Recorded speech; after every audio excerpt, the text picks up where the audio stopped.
नमस्कार, मैं हनुमान पूनिया और आप देख रहे हैं अपनी न्यूज़। आज किसान की क्या हालात है वो आपको अच्छे से पता है। और विशेष तौर पर बात करें अगर उत्तर भारत की, तो आज के दिन दो फसलें मुख्य रूप से किसान बो रहा है, जिसमें एक नरमे की फसल है और दूसरी धान की फसल है। और इन दोनों ही फसलों के अंदर कीटनाशक का काफ़ी ज़्यादा प्रयोग होता है। और इन कीटनाशक के प्रयोग से जहाँ ज़मीन की उर्वरक क्षमता वो कम होती है, वही किसानों पर भी अतिरिक्त इस पे भार बनता है। तो ऐसे में आज हमारे साथ स्टूडियो में मौजूद हैं एक जागरूक किसान समाज सेवी राम सिंह कागदाना। और राम सिंह कागदाना से आज हम पूरी चर्चा करेंगे। आज जो किसान की स्थिति है, जो हालात है, उस पर हम विस्तार से इनसे बातचीत करेंगे। और यह भी हम प्रयास करेंगे इनसे जानने का कि इन जो आज के हालात के अंदर जिस तरह से किसानों के साथ एक लूट हो रही है, इसमें किस तरह से क्या इससे बचने का प्रयास हो सकता है, सरकार इसमें क्या करे और किसान अपने स्तर पर क्या करे। तो राम सिंह जी, सबसे पहले तो आपका हमारे स्टूडियो में स्वागत है। धन्यवाद। राम सिंह जी, मैं आज हमारे इस स्टूडियो के अंदर हमारे चैनल के माध्यम से आपसे जानने का हम प्रयास करते हैं कि आज किसानों की जो हालात है उस पर आपका क्या कहना है। मेरा ये कहना है जी, आज दो सुझाव है इसके बारे में। एक तो सरकार से कि जब भी किसान बीज खरीदे उसी तय में मतलब उसका रिकॉर्ड तय हो जाना चाहिए, बीमे से लेकर के मतलब आगे तक है।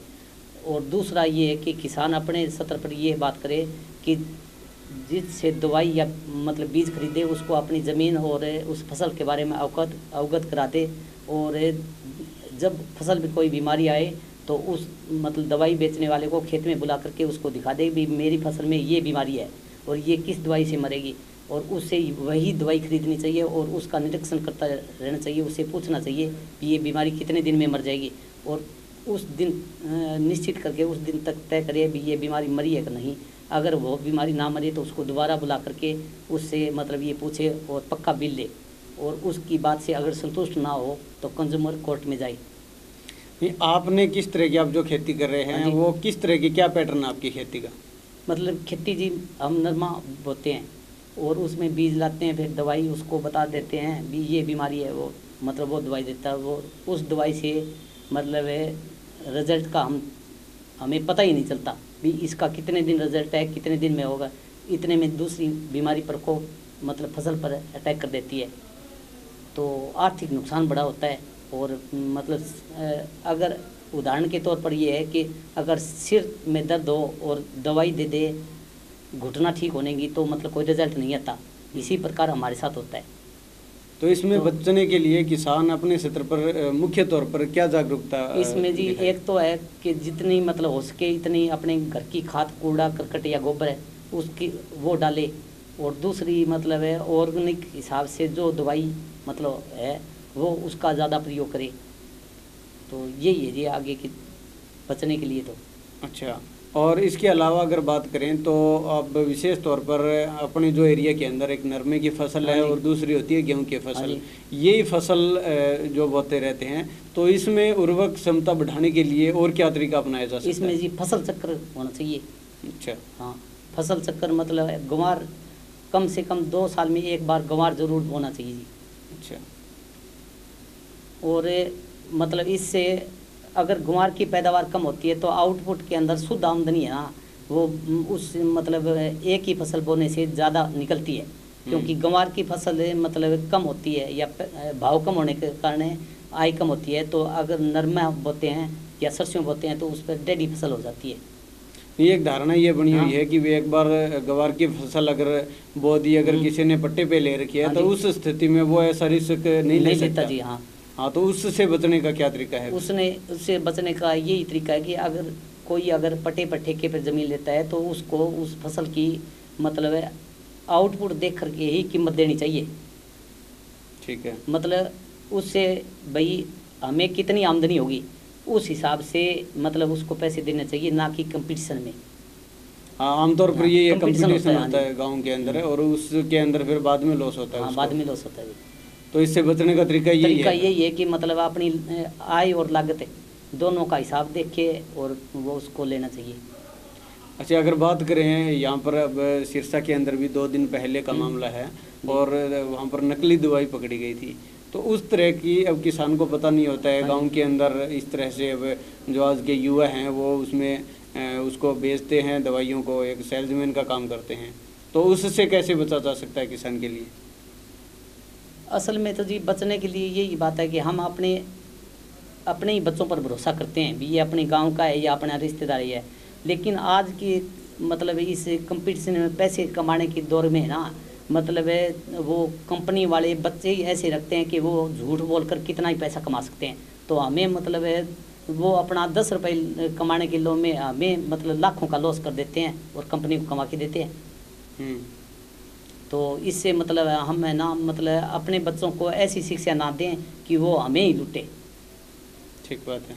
तो बिल्कुल ये इन्होंने जो बात बताई है वो बहुत इम्पोर्टेंट है कि आज के समय में कोई भी कीटनाशक दवाई अगर कंपनी है तो वो जो अपने सेल्समैन है, वो सेल्समैन जो है वो ग्रामीण एरिया के होते हैं, अपने ही आसपास के होते हैं, और आमतौर पर विश्वास उन पे हो जाता है कि ठीक है भी ये फलां का लड़का है या अपना रिश्तेदार है या अपना जानकार है, तो इससे हम ले लेते हैं। और ऐसी स्थिति में उस जो विश्वास की कीमत उसको अपनी फसल को नुकसान करवा के उसकी अदा करनी पड़ती है। तो ऐसे में बचने का इन्होंने भी बताया और हम भी आपको बता रहे हैं कि इससे बचने का यही तरीका है कि आप उस फसल, जो भी आप फसल बो रखी है, उसका जो रोग अगर उसमें है तो उसकी आप जो भी दवाई खरीदो तो उसका पक्का बिल लेना ज़रूरी है। अगर आपके पास पक्का बिल है तो उसके आधार पर आप कृषि विभाग के अधिकारियों को शिकायत कर सकते हैं। अगर कोई फसल को एक्स्ट्रा में कोई साइड इफ़ेक्ट में कोई नुकसान हो जाता है या जिस बीमारी की रोकथाम के लिए आपने वो दवाई ली है और वो दवाई उस पर कारगर साबित नहीं हुई है, तो उसके एवज में जो नुकसान की जो भरपाई के लिए आप उसकी शिकायत कृषि विभाग को कर सकते हैं, जिला उपायुक्त को कर सकते हैं, या फिर उपभोक्ता फोरम यानी कि कंज्यूमर कोर्ट के अंदर भी आप उसमें अपनी तरफ से इस्तगासा दायर कर सकते हैं और उससे आपकी नुकसान की भरपाई करवा सकते हैं। लेकिन उसके लिए शर्त यही है कि आपके पास पक्का बिल होना ज़रूरी है। तो आपसे एक और इसके साथ का ही है कि पशुपालन की अगर बात करें तो किसान की आय का जो दूसरा साधन है वो पशुपालन है, तो उसमें किस तरह का इस किसान अपनी आय को बढ़ा सकता है? ऐसा है जी कि आज जो शिक्षा नीति है उसके तहत यही है कि भी मतलब घर से अगर बच्चे को एडमिशन दिलाते हैं तो उससे मतलब हम ये नहीं चाहते कि समाज का बदलाव पैसे कमा के लाए, और वो भी आय के सृजन से ना, मतलब जेब में से पैसे निकालने की शिक्षा है आज। तो पशुपालन में जो हमारे पास जो भी व्यक्ति आता है, डॉक्टर आता है, वो सिर्फ पशु के इलाज के लिए नहीं, अपना वो मतलब आमदनी बढ़ाने के लिए आता है, चाहे वो डेयरी वाला हो, दूध लेने वाला, और चाहे वो, तो इसलिए पशु के बारे में हमारी जो पुरानी जो जानकारी थी वो हासिल करना ज़रूरी है, क्योंकि पशु की कीमत इतनी कम होती है कि वो उस पर डॉक्टर से इलाज नहीं करवा सकता। पशु की अगर कीमत मतलब ज़्यादा हो ना, फिर तो हम उसका सही इलाज करवा सकते हैं, लेकिन पशु की इतनी कीमत नहीं है कि उसका पूरा इलाज कराने में उस पशु की कीमत भी घर से लग जाती है। इसलिए हम थोड़ी मोटी दवाई पूरा इलाज तो करवा नहीं सकते, और छोटी मोटी इलाज से वो पशु न तो पशु में सुधार होता है और न ही इसके बारे में कोई जानकारी है। तो उसके लिए क्या किया जाना चाहिए? उसके लिए वो जो पशु की कोई खास बीमारी नहीं होती पशु में, पशु अपना इलाज खुद कर लेता है, तो ये हमें जानकारी होनी चाहिए भी पशु ने क्या अन्न खाया है, तो उसके मतलब क्या तकलीफ हुई है। इतनी प्राथमिक उपचार पशु रखने वाले को खुद को जानकारी होनी चाहिए।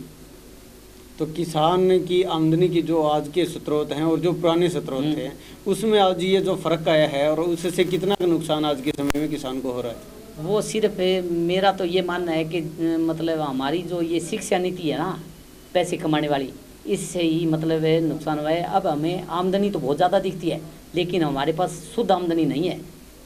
तो बचत है, मतलब एक हिसाब से वो बचत खत्म हो गई, क्योंकि पहले हमें मतलब हमारे पास सुविधा नहीं थी, हम अपना जो परिश्रम करते था ना उसकी बचत थी। आज हमारे पास परिश्रम तो रहा नहीं, मतलब जो भी पशु को हम डालते हैं उसकी मतलब घर पर है ना 1 रुपये की कीमत है, तो बाहर से लाते हैं 2 रुपये लग जाते हैं। तो मतलब एक तो उसको ये सोचना चाहिए भी मतलब पशु को जो हम खाना देते हैं वो लगभग घर पर पैदा हो। भी गेहूँ है तो गेहूँ मतलब घर पर तैयार कर ले या कैसे कर ले, हम खड़ देते हैं तो खड़ में मतलब कपास चुनाई से लेकर के मतलब उस पर पलदारी लोडिंग और दोबारा फिर बिजली का खर्चा वो सारा उस खड़ में निकलता है। तो खड़ हम सब लोग खड़ डालते हैं, तो हम अपनी परंपरा भूल गए। ठीक है, यानी कि पुराने समय के अंदर जो घर के अंदर ही जो अनाज पशुओं के लिए तैयार होता था, अगर वो तैयार अब दोबारा से करने लग जाए तो इसमें आमदनी भी बढ़ेगी और उनके बीमारी का खर्चा भी घटेगा। ठीक है, मतलब स्वास्थ्य के अंदर सुधार भी रहेगा। बढ़िया। मैं आपको एक बता देता हूँ कि पुराने ज़माने में एक घर में 4 ऊँट भर के मतलब बोराड़ा हुआ करता है, तो 4 ऊँट भर के आ जाता, 12 महीना कणक कौन सामने करती और बचती रहती। लेकिन ये ट्राली खत्म हो गया, वह ट्राली घर तक कौन पुगा पहला रीत जाए, तो शुद्ध आमदनी है ही नहीं किसी के पास। ठीक बात है। तो इसमें फिर अब जो आपका मानना है कि परंपरागत खेती और जो पुराने समय के अंदर जो तरीका था, वो अगर तरीका अपनाए तो इसमें बेनिफिट है किसान को। हाँ, मतलब वो तरीका अपनाया जाए तो आज मतलब इतने साधनों की सुख समृद्धि है, अगर हम मतलब परंपरा पर चल पड़े ना तो हमारी कोई तकलीफ नहीं होगी। हमारे विचार अगर बदल जाए, आज तो कंपटीशन के दौर में हम दूसरे का नुकसान पहुंचा करके पैसा इकट्ठा करने में लग रहे हैं। अगर ये चीज़ छोड़ दें तो हमारे पास मतलब इतनी सुख समृद्धि है कि भी नहीं। तो बिल्कुल ये इतनी अहम जानकारी एक जागरूक किसान पशुपालक राम सिंह कागदाना ने हमें दी है, और उम्मीद करते हैं कि इससे आपको बेनिफिट होगा।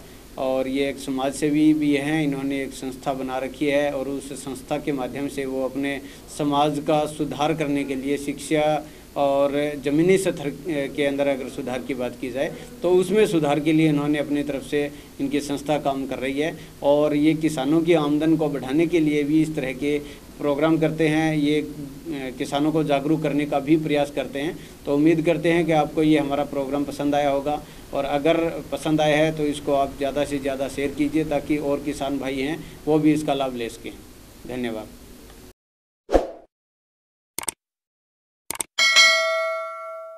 अगर आप परेशान हैं अपने घर और ऑफिस में आई सीलन से और चाहते हैं अपने ऑफिस को अच्छे से सजाना, तो हमसे कांटेक्ट कीजिए।